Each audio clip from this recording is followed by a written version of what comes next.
நீ ஒன்றும் பொறுமையாக இருங்க, கொஞ்ச நாள் கழித்து பாருங்கள், பிரச்சனை அப்படியே மாறிடும். இந்த இருள் விலகுவதை நீங்கள் பார்ப்பீர்கள். இந்த நெருக்கடியின் சூழல் மாறுவதை பார்ப்பீர்கள். இந்த நெருக்கடி பின்பு ஒரு பெரிய ஒரு சமாதான நதியை போல் இருப்பதை பார்ப்பீங்க. கர்த்தர் ஒரு அற்புதம் செய்வதை நீங்கள் பார்க்க போகிறீங்க. கர்த்தர் அதிசயமான காரியங்களை உங்களுக்கு செய்ய போகிறார். அதெல்லாம் கவனித்து பாருங்கள். கர்த்தருக்கு காத்திருங்க, திடமனதாய் தைரியமாக இருங்க. அவர் உங்கள் இருதயத்தை ஸ்திரப்படுத்துவார். சுவாசம் நீரே, என் எண்ணங்கள் எல்லாம் நிறைந்தவரே, என் ஏக்கம் நீரே, என் உள்ளத்தை கவர்ந்த என் இயேசுவே. என் சுவாசம் நீரே, என் எண்ணங்கள் எல்லாம் நிறைந்தவரே, என் ஏக்கம் நீரே, என் உள்ளத்தை கவர்ந்த என் இயேசுவே. கர்த்தாவே என் அடைக்கலம் வெலனும் நீரே, கர்த்தாவே என் கோட்டையும் அரணும் நீரே.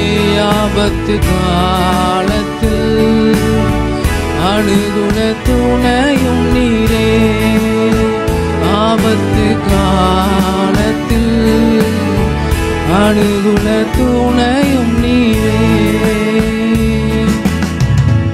உந்தன் முகம் பார்த்த எவரும் வெட்கமடைவதில்லை.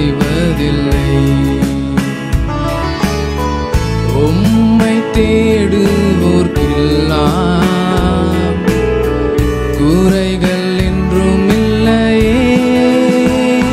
கர்த்தாவே என் அடைக்கலம் வெலனும் நீரே, கர்த்தாவே என் கோட்டையும் அரணும் நீரே. ஆபத்து காலத்தில் அணுகுண துணையும் நீரே, ஆபத்து காலத்தில் அணுகுண துணையும் நீரே. கர்த்தருடைய பரிசுத்த நாமத்திற்கு மகிமை உண்டாவதாக. சங்கீதம் 27 தேவன் மேல் உள்ளதான ஒரு நம்பிக்கையை இங்கே அவர் சொல்லுகிறதை நாம் பார்க்கிறோம். அதன் பின்பதாக அவருடைய வாழ்க்கையில் நடந்ததான 2 வித்தியாசமான ஒரு அனுபவங்களும் 2 வித்தியாசமான சூழ்நிலைகளையும் இருக்கிறத பார்க்குறோம். முதலாவது ஒரு நம்பிக்கையின் சூழ்நிலை, 2வது ஒரு அவநம்பிக்கையின் சூழ்நிலையாக 6வது வசனத்திலிருந்து 7வது வசனத்திலிருந்து அவருடைய நெருக்கடிகளையும் நம்ம பார்க்குறோம். 9ஆம் வசனத்தில் சொல்கிறாரு, உமது முகத்தை எனக்கு மறையாதையும், நீர் கோபத்துடன் உமது அடியனை விலக்கி போடாதையும், நீரே என் சகாயர், என் ரட்சிப்பின் தேவனே என்னை நெகிழ விடாதிரும், என்னை கைவிடாதிரும். அப்பாவும் அம்மாவும் என்னை கைவிட்டுட்டாங்க, நீங்கள் என்னை சேர்த்து கொள்ளுங்க. ஆண்டவருடைய எதிராளிகள் நிறைய இருக்கிறாங்க, சத்துருக்கள் இஷ்டத்துக்கு என்னை ஒப்புக்கூடாதீங்க, பொய் சாட்சி அதிகமாக என்னை சீறுகிறாங்க. இப்படிப்பட்ட நெருக்கடியான சூழ்நிலையும் அவர் சொல்கிறார். முதல்ல சொல்லும்போது சொல்கிறார், எந்த சூழ்நிலையானாலும் ஒரு பெரிய நம்பிக்கை, கர்த்தர் என் வெளிச்சமும் என் ரட்சிப்புமானவர். கர்த்தர் என் வெளிச்சமாக இருக்கிறாரு, கர்த்தர் என் ரட்சிப்பாக இருக்கிறார், நான் பயப்பட மாட்டேன். அல்லேலூயா.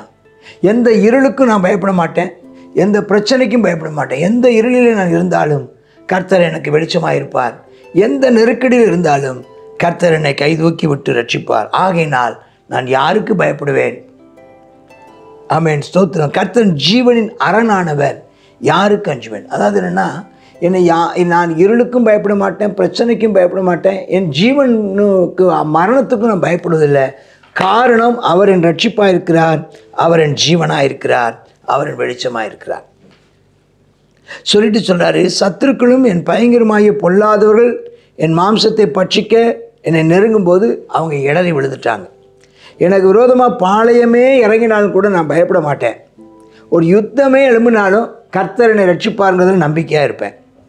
நான் கர்த்தர்கிட்ட என்னுடைய ஆசையெல்லாம் ஒன்று தான் சொல்கிறார் 4ஆம் வசனத்தில். நான் கர்த்தருடைய மகிமையை பார்க்கணும், அவருடைய ஆலயத்தில் அவருடைய வசனங்களை ஆராய்ச்சி பண்ணணும், என் ஜீவனுள்ள நாளெல்லாம் கர்த்தருடைய ஆலயத்தை நான் துதிச்சுக்கிட்டே இருக்கணும். 3 காரியம் சொல்கிறார். ஆமென், ஸ்தோத்திரம். மகிமையை பார்க்கணும், வசனத்தை ஆராய்ச்சி பண்ணணும், அவருடைய ஆலயத்தில் தங்கி இருக்கணும் அப்படின்னு.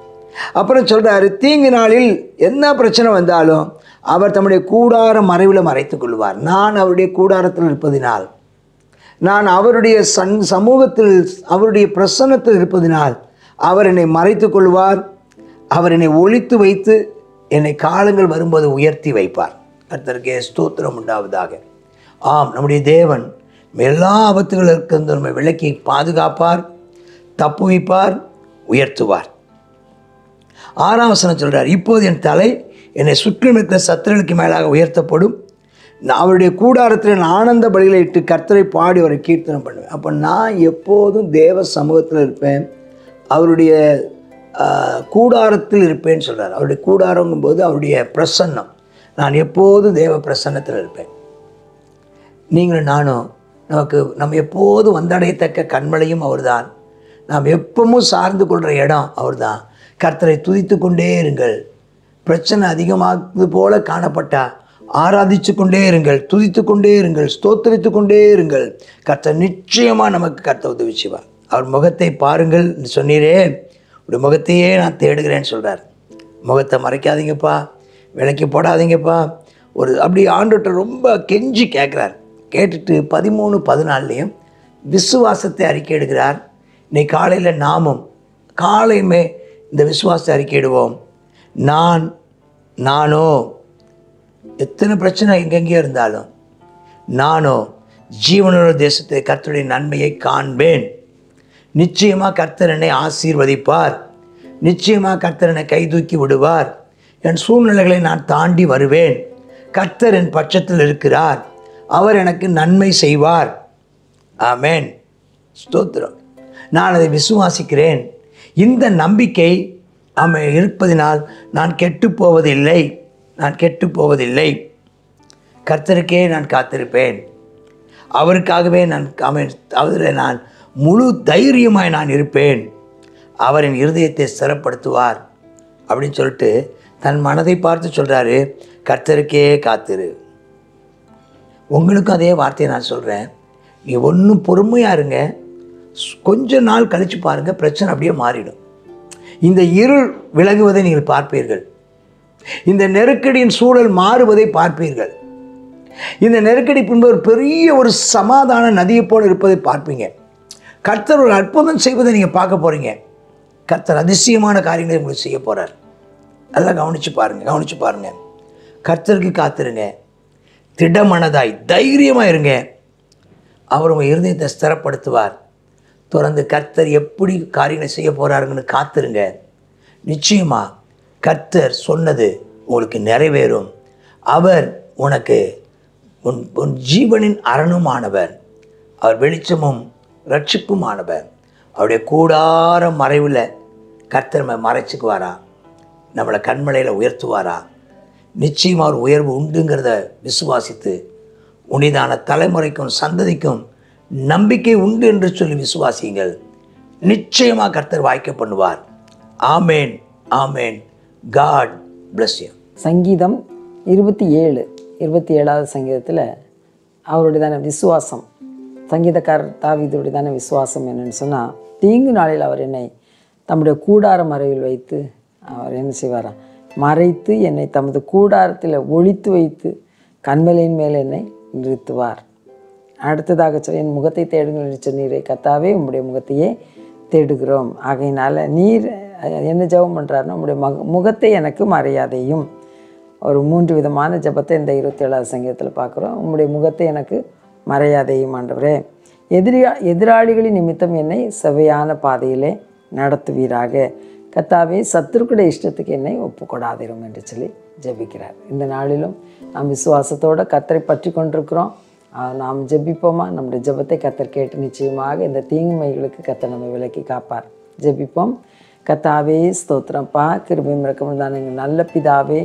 ஆமேனப்பா, ஸ்தோத்திரம். தீங்கு நாளில் எங்களை உம்முடைய கூடார மறைவில் வைத்து கண்மலையின் மேலே எங்களை ஒளித்து வைத்து அப்பா எங்களை பாதுகாக்கிற எங்கள் நல்ல தெய்வமே, இந்த நாளிலும் கர்த்தாவே உம்முடையதான முகத்தை எங்களுக்கு நீர் மறையாதையும் அப்பா.